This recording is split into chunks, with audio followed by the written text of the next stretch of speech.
Pabėgimo iš Kauno 9 forto istorija yra unikalus įvykis visoje Lietuvos holokausto istorijoje. Šis įvykis atspindi kalinių ryžtą likti gyviems ir papasakoti apie įvykius, kurie čia buvo vykdomi nacistinės okupacijos laikotarpiu. Istorinis faktas, kuris yra apipintas legendomis, gali ir panirti į legendos statusą. Muziejininko pareiga ištraukti istoriografiją, ikonografiją ir bandyti atsekti pėdsakus tos tikrosios istorijos ir pateikti ją lankytojui.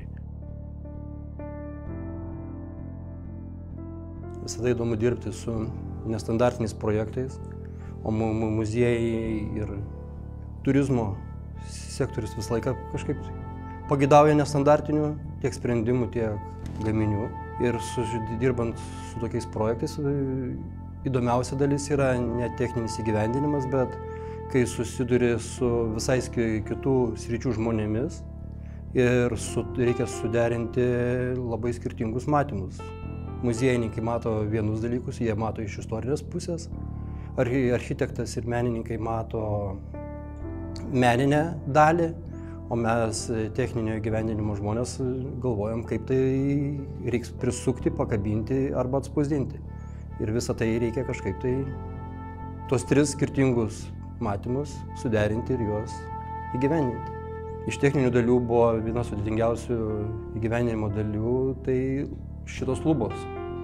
Tai labai nemažo ploto tekstilinis audinys, kuris norėjosi kad būtų įtemptas ir kabėtų labai gražiai, nebanguotų ir priedo patalpa labai neaiškios geometrinės figūros. Tai susidūrėm su tokiu nenumatytų arba netikėtų iššūkių, bet jį pavyko, man atrodo, labai sėkmingai gyvendinti.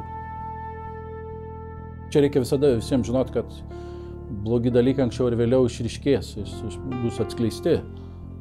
Tai man šito istorija gal buvo tas svarbesnis momentas, kad tas noras gyventi, noras būti laisvam. Galbūt ir tie piešiniai dabar tokie jie apversti, kad aš paišiau pieštukų anglimi. Ir iš tikrųjų toks netgi tokia metafora anglies, tokia suodžių. Ir čia tokia buvo kūrybinė tokia diskusija, kad vis tik tą piešinį apversti. Ir labai toks įdomus sprendimas, kad ten, kur anglis, ten yra šviesa iš tikrųjų. Tai va šitoje ekspozicijoje galima matyti, kad suodžiai šitoje vietoje netarė paskutinio žodžio. Paskutinį žodį tarė šviesa. Aišku, šiurpas per kūną nuėjo ir tikrai jautėsi, kad kažką stipraus reikia sugalvoti. Ir tą visą komplektą kažkaip tai norėjosi pateikti vienu tokiu kaip kirčiu, viena idėja, vienu judesiu, kur žmogus ateina ir tai patiria. Ir net jeigu nieks nepasakoja, net jeigu nieko jisai neskaito, jis tiesiog ateina, savo akimis mato, nosimi uodžia tą kvapą degintos medienos ir jisai jau kažką supranta. Bendrai tokios tamsos ir destrukcijos ir beviltiškumo ir to siaubo jausmo norėjosi sukurti. Tačiau vien to neužtenka. Buvo pritaikyti naujausi muziejininkystės metodai ir technologijos, kurios padės atskleisti šią temą.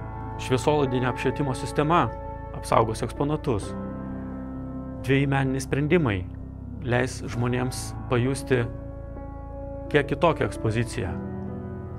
Už meninių instaliacijų glūdinti muziejinė dalis leis pažvelgti į faktus.